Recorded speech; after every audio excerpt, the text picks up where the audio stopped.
All right, let's go.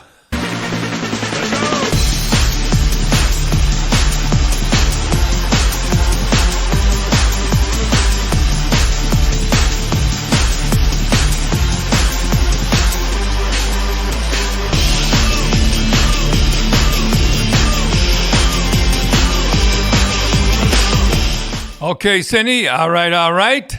I'm sure you had an exciting New Year's Eve. Oh, not like the old days. Remember, when I used to work in the bars, I always wanted to work the bars when we owned them on New Year's Eve. I had more fun than the patrons at the bar. But now I sat and watched reruns of Cheers and the hockey game. And that was it. Oh, yeah? I didn't make it till 12. I went to bed. What about you, Tim? I, of course, 6:30 watched the World Juniors, and then watched the Oilers and the Jets, and then pretty much went to bed. Yeah.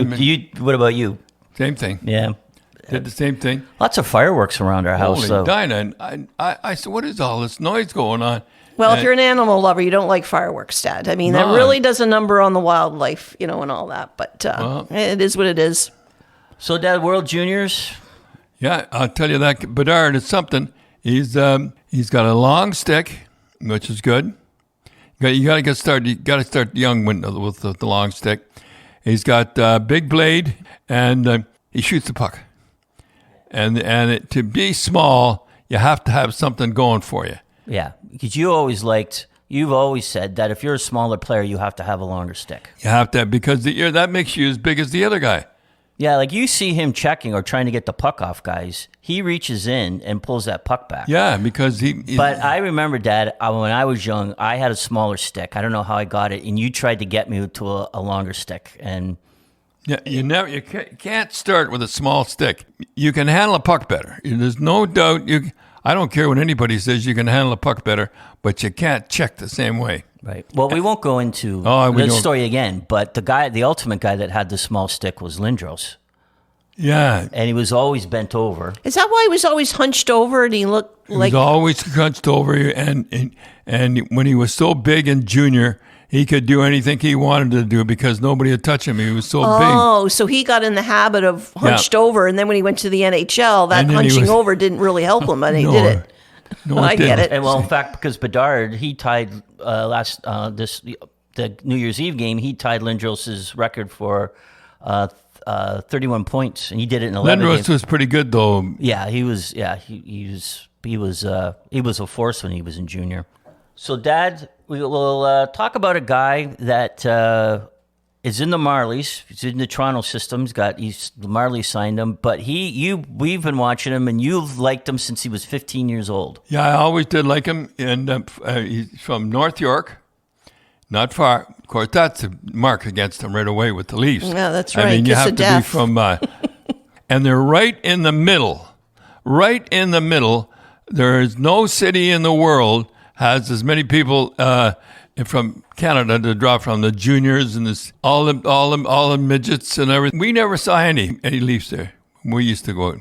Yeah, well, it's a little bit young, but like we've said that before. You think that the Leafs would have had just Marner, remember? like a bird dog out, like walking around, just with his jacket on, just to look at the kids to say, hey, I saw this kid when he was 15, and how has he improved? But no. Remember how small Marner was? Oh, yeah. Remember that time he tied up that game? Yeah, there's that one game we were talking about, and he was... He was in the corner. He was in the corner, yeah, and he was playing for Don... It's another guy, Don Mills. And then Shane Wright was from Don Mills, and that Offman that got the goal last night was from Don Mills. Clark, who on the World Junior for Don Mills. Max, your buddy, was from Don Mills. Darnell Nurse. Maybe if they went to Sweden or something and they could begin. Anyhow, his name is Noel Hoffmeyer. And he's 6 foot, 200 pounds, and I wrote all this down so I wouldn't forget. He's from North York. He's 23 years old, drafted by Coyotes in the fourth round. Fourth round, imagine that. First round pick of the 67s, and Brian Kilray was doing the picking then. In Ottawa 67s. Played, got 82 points in 58 games, and was plus 52, which is pretty good. 2020, he was CHL Defenseman of the Year. Imagine that. CHL Defenseman of the Year. Played for the Marlies for a while, and then they keep sending him to ECHL. Last year with the Newfoundland Growlers, he had 43 points. I wrote all this down, in 46 games, and 16 points in 19 games. Playoff games. Playoff, 19 points. Yeah, in the playoff game. This year, he leads the Marlies defense with 24 points, 9 goals, and 26 games. Noel's tied for goals with the AHL defenseman with 9, and third in points. All defensemen who was ahead of him are late 28, 29, and he's only 23, and he'll never get a chance. Yeah, that's the thing that you and I were talking about. He's done all that, and he'll never. And I think what happens with the Leafs is they've thought he's a confirmed minor leaguer. I think I think they thought he'd get hit or something. So what happened was the Coyotes didn't sign him, so the Leafs signed him, and they brought him in the minor leagues. And like you said a lot of times, Dad, there's nothing invested. The Leafs have nothing invested in him. He's got the same amount of points as the Sedin at the same age, but Sedin played like 20 more games, and he'll never get a shot with the Leafs. Well, let's say never. Let's hope he.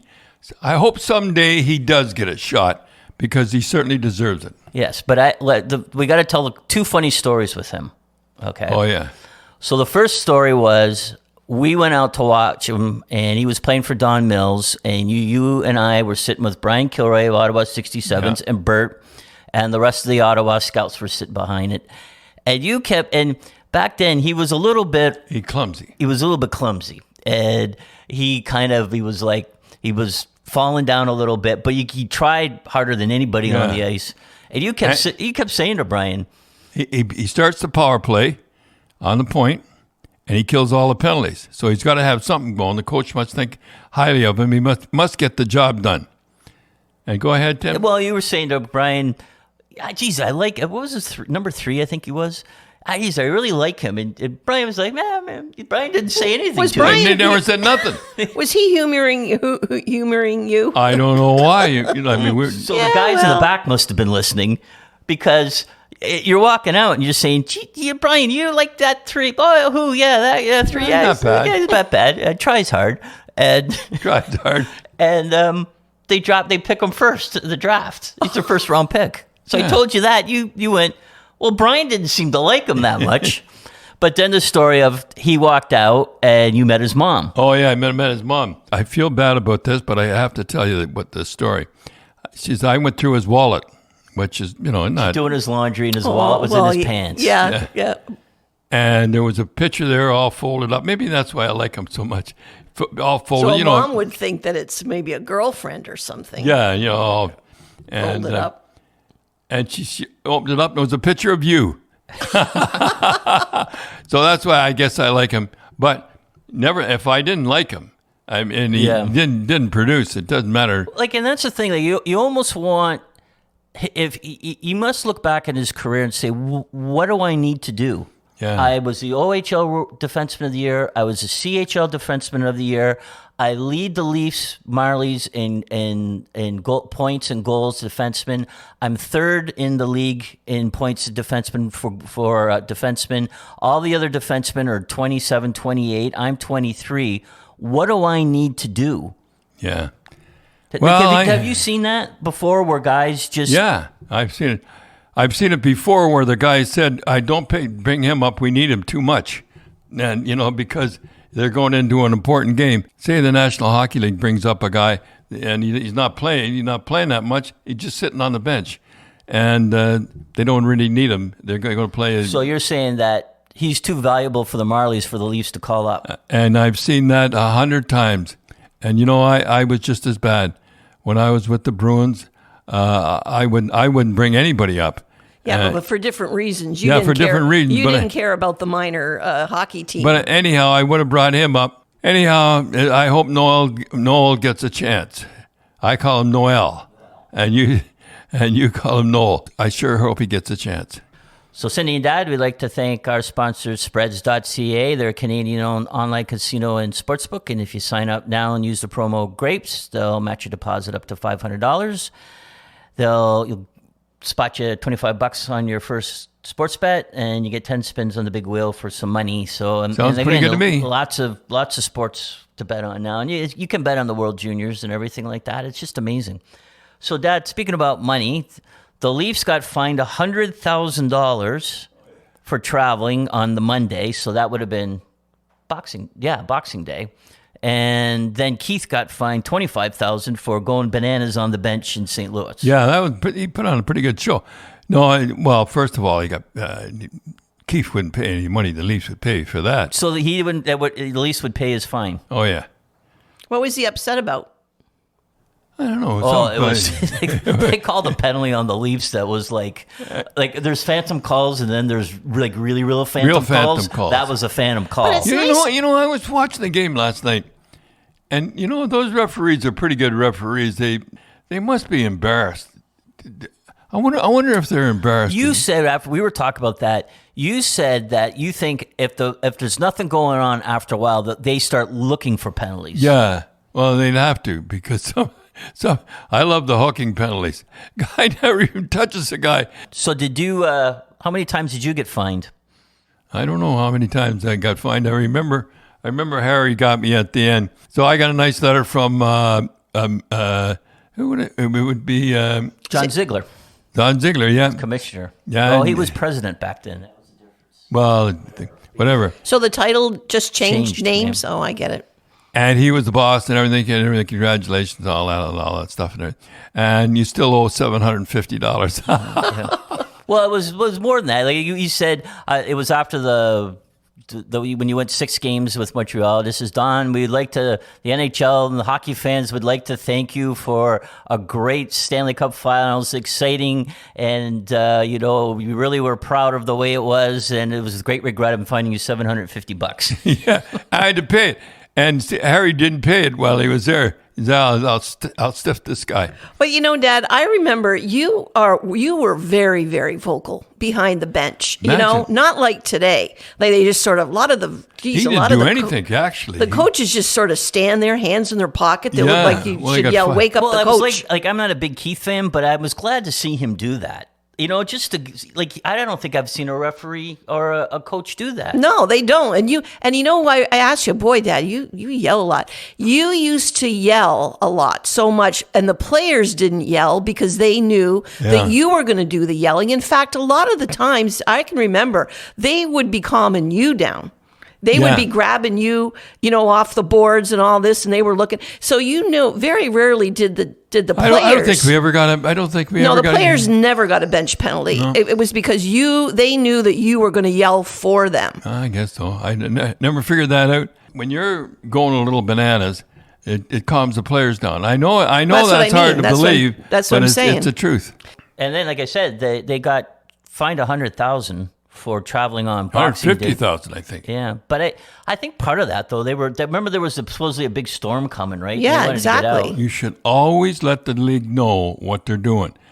Just to fly in, the rules are rules. You're supposed to fly day of the game, because the Players Association would jump on that, and they flew in the day before. They flew, you're not supposed to fly on travel on Boxing Day, and that's when they did. And rules are rules, and they broke the rules. They have $150,000 for the Leafs, like pocket change. Remember that story with Derek Sanderson? Oh yeah, it was a funny story. We were talking about that earlier. Get on a bus. I wasn't on the bus, but I heard about it. Derek was like a free spirit. Back in those days. Is that what you call them now? Free spirits. That's good. That's good. I like that. Free spirit. So anyhow, he got on the bus and he didn't have his tie on, and you're supposed to have a tie on. Yeah, Harry would fine you if you didn't have a tie. $50, I think, if you didn't have a tie or something. And he didn't have a tie on. And Harry says, "Well, wait a minute. I'll give you one of my ties." And he rooted around in his bag and pulled out a tie, and everybody was watching. And he looked at the tie and he said, "I'll pay the $50." That's a good one. Okay, Dad, we have some questions here from the listeners. We have one from Sean Sutton. Why are there so many injuries these days? 150. I mean, I asked you to. Yeah, as of last night, there was close to, if not over, 150 guys out with injuries. Well, I'll tell you one thing. First of all, they should put a ban on those gloves. They seem to be getting smaller. When you say small, you mean shorter, so that the wrists... No, they're all light. They're almost like lacrosse gloves. Yeah, they are. And I have to. One guy got an injury and got a puck on his thumb. You would have to take an axe. Now, I'm not saying they should go back, but Bobby Orr didn't do bad, and neither did Bossy and Gretzky and all those guys, and they wore bigger gloves. Yeah, you think like the owners, they have investment in these players, and well, guys look at Kane, Evander Kane. Yeah, Kane, his wrist, and so you think they'd do something to say, hey, we got a lot of invested in these guys. We need to protect the investment a little bit more. Well, everybody would start even. They'd have to go through the Players Association, I think, something like that. Well, you mean they can't change the type of gloves they use? No, they'd have to go really? You have to go through the Players Association. And Bobby thinks the game is too fast. Yeah, I can see that. I can, put a red line in, slow it down a little. And I don't know, maybe he's right. Yeah. I think, too, though, the players, like back in the 70s and when you played, they don't play with the same injuries that you guys play. The doctors are pretty, they don't want to get... They want to cover their butt. They don't want a player coming back too soon. Well, that's an awful lot of players, though, 130 players. Yeah, I kind of did a quick scroll, and not too many had concussions. Almost, there's only been, I only saw 3 head injuries, and the rest are, the lower body. So I don't know if it's groins or knees or what. Shoulder pads, they have, you see, I don't know why you always see Ovechkin putting on shoulder pads. Boy, and they're hard. And in your day, they were foamy, weren't they? When you got hit with them, they weren't as I think you're absolutely right. I think that Cornway used to have felt on the top. Nobody had the shoulder pads. Gordie Howe, I remember seeing pictures of Gordie Howe. He had small Coopers, I think they were, and not now. Boy, they got them. They're shoulder pads. They're weapons. Remember what you used to call them, Dad? Robocops. Oh boy, they don't fool around. When you get corked with one of those things, you don't hurt your shoulder. Imagine Scott Stevens. I wonder how Scott Stevens, he used to wear small pads. Yeah, he just had those little Cooper. They're almost like caps, on the things. Imagine if he had the stuff today, he'd kill some of those guys. If he hit Korea with the shoulder pads today, he might have killed Korea.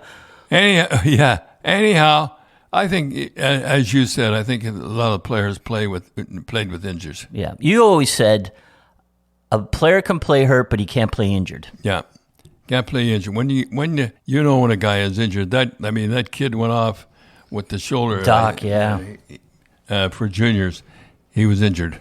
So, Dad, this one's from, looks like Dave Van. So it looks like he's a Vancouver Canuck fan.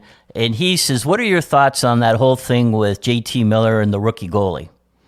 Somebody should have been waving the kid off. I think he was a rookie. I think I think they thought he should have come off. But Miller, what he did was he went around, and they didn't coming off, and he was when he came around again, he was yelling to the kid to get off. Get off, yeah. So there was a minute and a half to go in the game. They're down by a goal.